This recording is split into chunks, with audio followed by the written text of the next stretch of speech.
நீரே என் தேவன், இழப்பின் நேரங்களில் நீரே என் தேவன், ஒன்றுமில்லாத நேரங்களிலே நீரே என் தேவன்.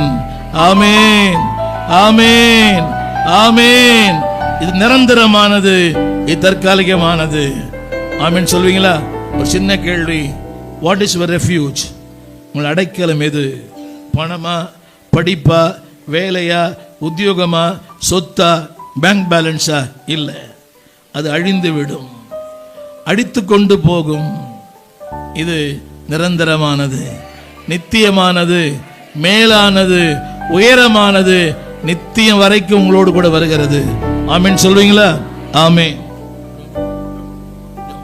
நல்ல தகப்பனே, நன்றி செலுத்துகிறோம். என் வாழ்க்கையில உண்மையே அடைக்கலமாய்க்கொள்ள, உண்மையே தாவரமாய்க்கொள்ள, உண்மையே நாங்கள் எல்லாமாய் கொள்ள உதவி செய்யுங்கப்பா. பாடுகள் உண்டு, போராட்டங்கள் உண்டு, ஆண்டவர் கெர்ச்சிக்கிற சிங்கங்கள் உண்டு, ஓநாய்கள் உண்டு, குழி உண்டு, வறட்சி உண்டு, வனாந்திரம் உண்டு. ஆனால் எல்லாவற்றுக்கும் மேலாக பரலோக தேவன் உண்டு. ஆண்டவரே, எங்களோடு இருப்பீர், ராஜாவா இருப்பீர், நீதியை அரசாளுவீர். ஆண்டவரே, பொய்யினும் அடைக்கலம் வேண்டாம், அழித்து கொண்டு போகும், அது ஒன்றுமில்லாமல் போகும். ஆண்டவரே, ஒரு மாய்மாலமான வாழ்க்கை, ஒரு மேற்போக்கான வாழ்க்கை வேண்டாம் ஐயா. உம்மோடு வாழ்கிற, உம்மோடு ஜீவிக்கிற, உம்மோடு கலந்திருக்கிற அந்த மேலான வாழ்க்கையை தாங்க. எஸ் லார்ட், கிறிஸ்துவின் அடைக்கலத்தில், சிலுவையின் மாநிழலில், கண்மலை வெடிப்பிலே நாங்கள் புகலிடம் வந்திருக்கிறோம். நீர் எல்லாவற்றையும் பார்த்து கொள்ளுவீர்.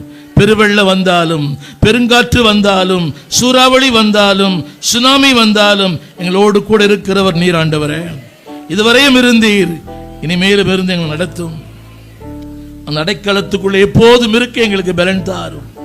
அதை விட்டு வெளியே வராதபடி எங்களை காத்துக்கொள்ள உதவி செய்யும். ஆண்டவர் இயேசுவின் நாமத்தில் நல்ல பிதாவே. கரங்களை தட்டி ஆமீன் சொல்லுவீங்களா? ஆமீன்.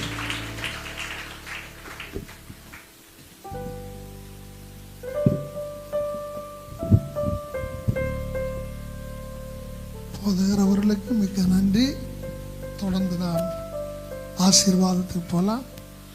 நம்முடைய கர்த்தராகிய இயேசு கிறிஸ்துவின் கிருபையும், பிதாவாகிய தேவனுடைய அன்பும், பரிசுத்த தூய ஆவியானவருடைய அந்யோன்யமும், சமாதானமும், சந்தோஷமும் நம் அனைவரோடும் ஊழியரோடும் கிறிஸ்து இயேசுவின் வருகை நிலைத்திருப்பதாக. எல்லாரும் சேர்ந்து சொல்லுவோம். என் ஆத்துமாவே கர்த்தரை ஸ்தோத்திரி.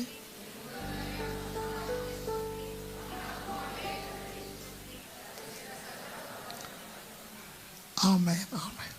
Praise the Lord.